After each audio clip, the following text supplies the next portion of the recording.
On the morning of the 10th of December 2022, a mail carrier walks up the driveway of a home in Salina, Tennessee, and finds a woman's body lying in the yard near the driveway. She's been shot once. She's 49 years old, and she's a California Highway Patrol captain with more than 20 years on the force, someone who spent her entire career on the enforcing side of exactly this kind of crime. Her name is Julie Harding, and by the time she's found dead in her own yard, she's already at the center of a murder-for-hire plot that killed her own husband 3 months earlier, a plot she arranged, funded, and was arrested for just 1 day before she died. This is the true story of Julie and Michael Harding, and it's one of those cases where the ending most people tell you isn't actually the ending at all. Rewind to 2022. Julie's a captain with the CHP, working out of the Yuba Sutter area in California, the kind of career that takes decades to build, the kind where people trust you specifically because of the badge. She's married to a man named Michael Harding, who runs a heating and air conditioning business called Around the Clock Heating and Air. A few years earlier, the two of them had bought a home together in Salina, Tennessee, and Michael had moved his HVAC business out there, splitting the couple's life between two states. By May of 2022, the marriage is falling apart and Julie files for divorce. Divorces get ugly over money constantly. This one gets unusually calculated. Rather than let a court sort out who gets what, Julie starts quietly draining their shared accounts before Michael can stop her. She hits a bank in California first, pulling out roughly $73,000. Then another account, another $102,000. The next day, she flies out to Tennessee herself and walks into a third bank near where Michael lives, taking out another $47,000, nearly cleaning that account out completely. All told, close to $220,000 pulled across 3 separate withdrawals in 3 different banks. And Michael, seemingly with no idea any of this is happening, doesn't react in time to stop any of it. And while she's already in Tennessee, Julie does something almost gratuitously petty on top of it. She still legally co-owns the house with Michael, which means she still has a key. So she lets herself in while he's out and leaves him a note. Nothing threatening, nothing that would hold up as evidence of anything. Just a few words letting him know his money is gone before he's even had the chance to check. Somewhere in the middle of all this, Julie starts seeing someone new. A 60-year-old man from Napa named Thomas O'Donnell reportedly connected through a dating app. This isn't a casual thing on his end. He falls for her fast and hard. Within days, he's already calling her his girlfriend. He's sending her Valentine's Day cards, birthday cards. The two of them talk constantly over the following months, reportedly close to 200 phone calls between them nearly every single day.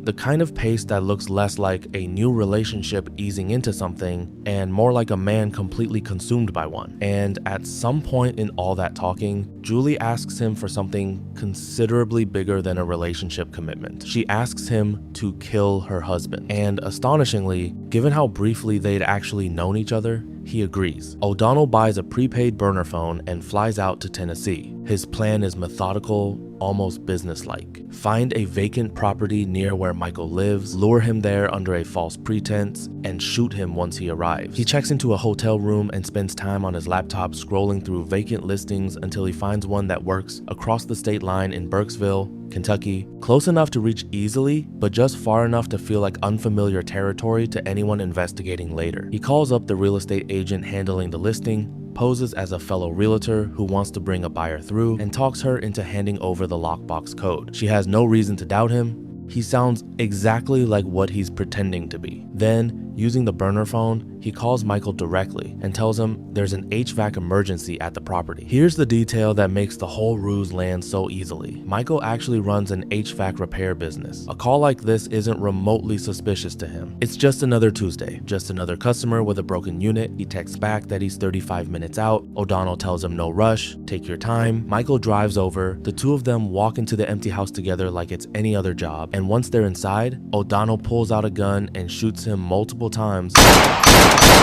before leaving him there and driving away. Nobody sees it happen. Nobody hears it happen out in a vacant house. Nobody was supposed to be visiting that day except a fictional buyer who never existed. Michael is reported missing days later, and for nearly a week, nobody knows where he is or what happened to him. It's not until September 26th that a real estate agent, a different one, showing the property to an actual prospective buyer this time, walks in expecting an empty house and finds a body instead. While police in 2 states start piecing together together what happened, Julie, apparently satisfied that her plan worked exactly the way she wanted, turns her attention to something almost absurdly small by comparison, given everything else going on: a dog. She and Michael had a shared dog named Charlie, and after Michael's death, Charlie ends up in the custody of Michael's girlfriend in Tennessee, a woman named Natasha, who'd taken him in the moment Michael first went missing and had nobody else to look after him. Julie wants Charlie back, and to be fair, he did legitimately used to belong to her too. Natasha, understandably terrified of a woman who is both a law enforcement captain and the estranged wife of a man who was just murdered under still unexplained circumstances, agrees to hand the dog over, but insists the exchange happen at a local police station, purely for her own safety. Julie doesn't want to do that. Instead, she travels back out to Tennessee, stays at the house she still legally co-owns with Michael, and starts making the 2-hour drive out to Natasha's home over and over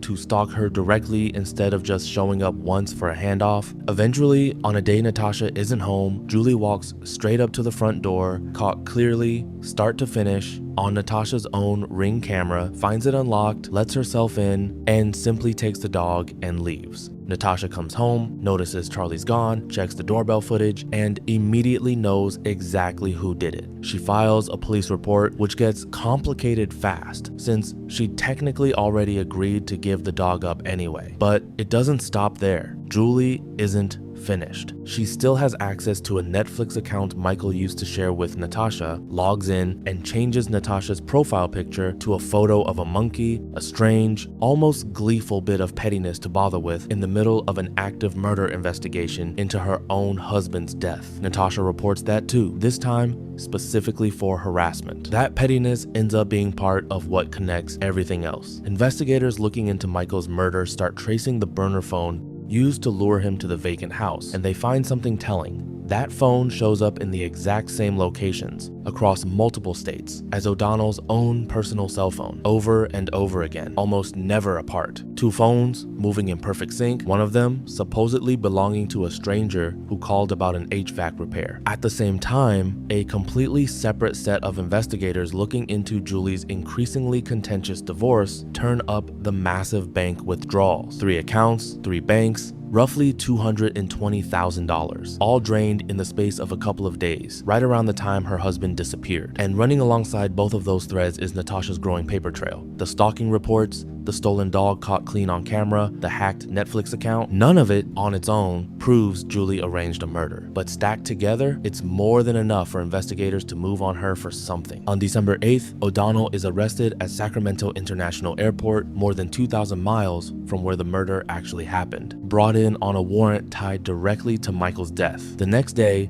December 9th, Rutherford County deputies in Tennessee serve a separate warrant and arrest Julie herself, not for murder, which investigators still can't fully prove yet, but for criminal trespassing, tied specifically to the stalking and the theft of the dog. It's a strange, almost anticlimactic charge for a woman investigators privately suspect of orchestrating her own husband's killing, but it's the charge they can actually make stick in that moment. She makes bail the same day, and the following morning, December 10th, a mail carrier walking up to deliver the mail finds her lying dead in the yard of her Tennessee home, shot once. Investigators never announced an official cause of death publicly, but law enforcement sources close to the case have said plainly that they believe it was suicide. A captain who spent her entire career on the other side of investigations like this one, found dead in her own driveway less than 24 hours after her own arrest. Thomas O'Donnell went to trial in Kentucky and was convicted for Michael Harding's murder. Julie Harding was never formally charged with arranging any of it. She died before prosecutors ever got the chance to bring that case. Would you fly across the country to kill a man you'd never met for a woman you'd only been dating a few months just because she asked you to?